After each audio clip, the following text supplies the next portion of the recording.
There is a remarkable teaching of the Zohar about the Chet HaEgal, the sin of the golden calf. A teaching that illuminates how we perceive God.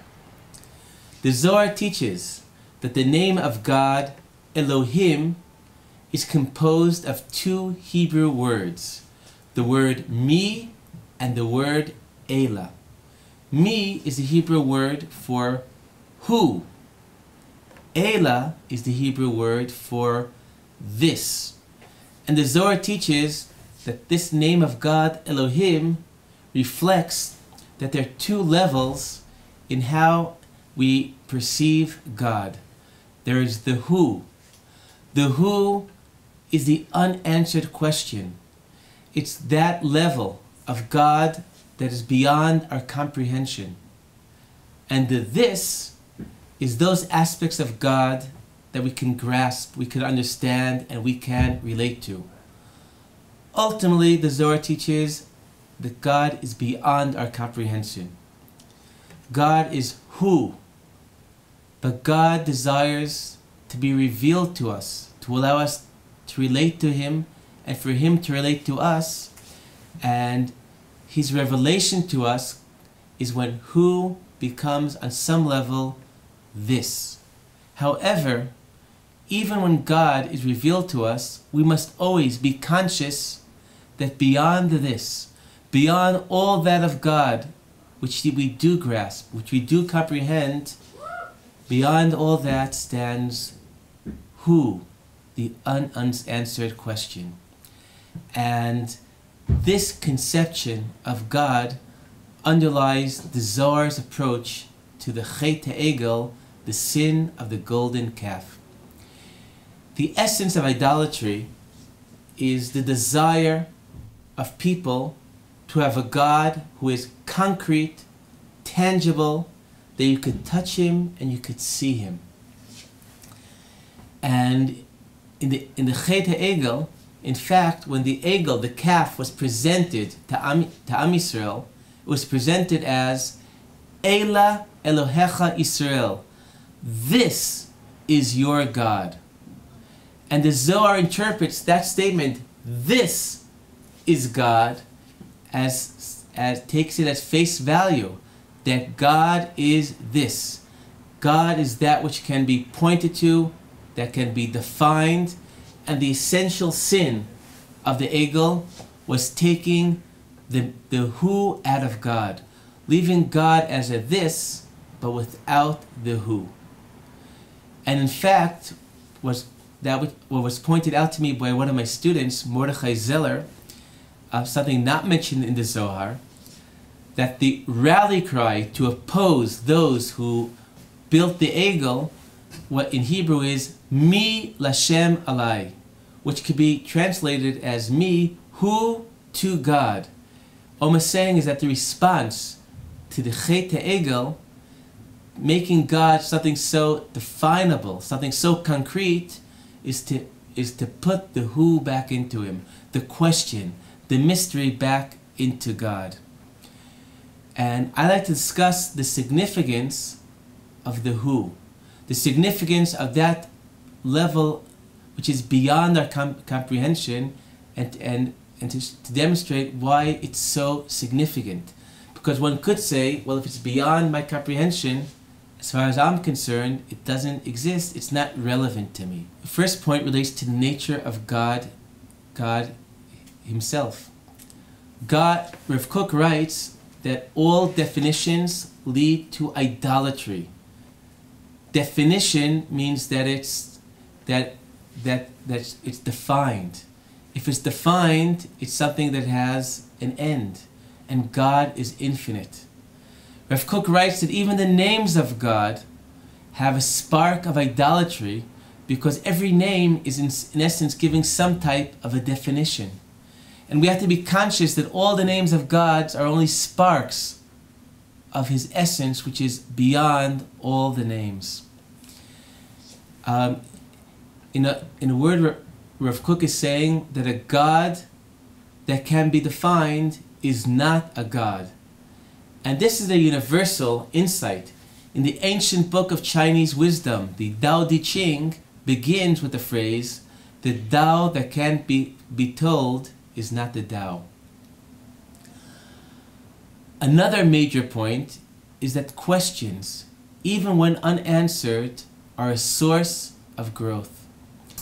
The Nobel Prize winner in physics, Rabbi, explained that the way he got to the prize is because when he was growing up, his mother didn't merely ask him, "What did you learn in school today?" which in itself is something which I suspect most parents don't ask their children, but his mother would ask him, "What questions did you ask in school today?"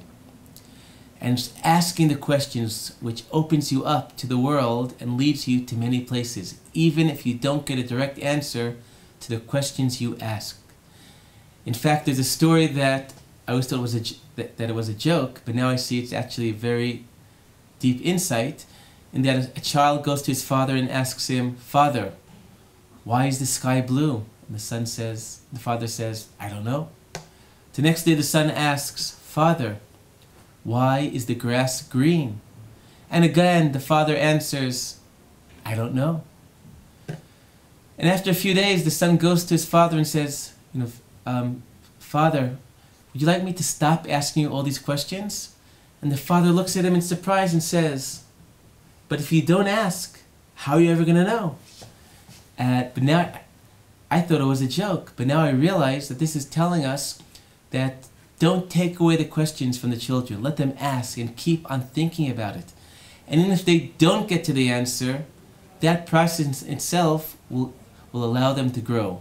In fact, in the East, there's a concept called a koan, which is a question that's not unanswerable, but the dealing with the question itself breaks open your consciousness. And I think a third point touches on that the nature of faith itself. A point made in many contexts by Rabbi Nachman of Breslov, that the power of faith, the beauty of faith, is when not all is known. Faith means believing in God even though there are questions that remain unanswered.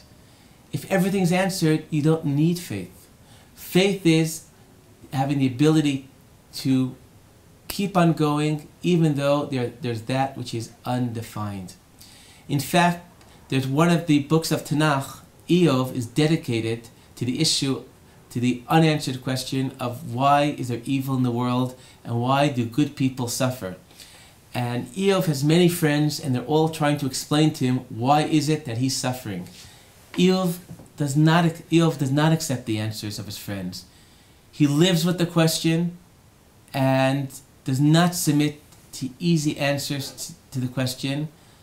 And ultimately the message of the book of Eov is that the servant of God is Eov, who asks the questions and doesn't accept the answers, but nevertheless continues to believe. And I think this teaching of the Zohar is so significant for how each of us should relate to faith in God. I think if we're honest with ourselves, each of us, there are many parts of how we relate to God, which is this places in which we feel the presence of God, whether it is in the world of nature, the history of the Jewish people, our personal lives. But there are places of the so many questions we have that remain unanswered. And I think people sometimes feel they have to decide. They have to decide, do I go with that which I do see, the this, or do I go with those questions that I can't answer, the who? And they feel troubled by being in a situation which is an unresolved situation. The teaching of the Zohar, that Elohim is me and Ela, who and this, that faith in essence is incorporating these two aspects, the definable, those things that you see, and those things that you don't see, but nevertheless chose to believe despite not seeing, allows us to legitimize the place that most of us are naturally in, and sees this as not as situations to be resolved, but a but a place to continue living in, believing in. Later in our Parsha, we have yet another aspect of how we relate to how God is perceived. Moshe asks to see the face of God, and he's told we can't see the face of God. We could only you can only see me from behind. And there's a profound teaching of the Chatam Sofer, the famous Rav in the early 19th century, which in fact I only discovered by reading a science fiction novel. There's actually two novels written by Mary Russell, The Sparrow, followed by Children of God. And it would seem to be unlikely books to discover teaching of the Chatam Sofer, but I'd like to share you with a little bit about these books, and which give a background to this teaching. The books are based on Jesuits discover life in another planet. They travel to that other planet, and things start off very well, and very rapidly many bad things start happening. This you find out at the beginning of the book. I'm not ruining for anybody. And there's a crisis of faith for one of the Jesuits. Now, reading the book, I'm thinking to myself, well, this is so much of different things in the book, or so much of the Jewish story, that we continue going on through life, and so many things happening not as we'd expect, so many tragedies and setbacks to the Jewish people, and nevertheless to be challenged to continue to believe in God. And throughout the book I had a feeling that this is a very Jewish story. In fact, in afterward, the author wrote that she in fact is a convert to Judaism, and in the framework of this book she tried to present many ideas within Judaism. And in the sequel, Children of God, ultimately they discovered that events that began unfolding during the first visit to this alien planet, many of the tragic events unfold in a way that bring many unexpected events. And thinking about it, one of the Jesuits makes a comment to the other and says, you know what, in the Bible it says we can't see the face of God, we can only see him from behind. Meaning when things are happening, we can't understand God. We can only understand God in retrospect. And at the end of the book, in the acknowledgements, it turns out that statement was actually taken from the Chatam Sofer. And I think this is a major point in looking and trying to understand the world. How difficult it is to understand the why of why things are happening, to see the face of God. I think if we think back at earlier Parshiyot, we can see an example of how difficult it is to understand the ways of God in the world by the story of Yosef and his brothers. Yosef, at the end of Sefer Bereshit, tells his brothers that you plan to do evil to me by selling me to Egypt, but God is part of God's plan for the good, because by selling me to Egypt, I was able to arrange that we have food in the time of the famine. So Yosef, till his death, thinks he knows why is it that the Jewish people went down to Egypt. So we should have food in times of famine. Had Yosef lived a little bit longer and seen the terrible slavery that the Jewish people were forced in, he would have a very different perspective about the significance of his being sold to Egypt. He'd tell his brothers, you thought to do a minor evil, things happen not much better than you thought, but much worse than you thought. Had Yosef lived another few centuries, only then would he begin to get an inkling about what is underlying the way that God governed reality to bring about the story of Mitzrayim. So I think in many ways, we could see so many indications that what happens to us in life is part of some bigger story, guided from above.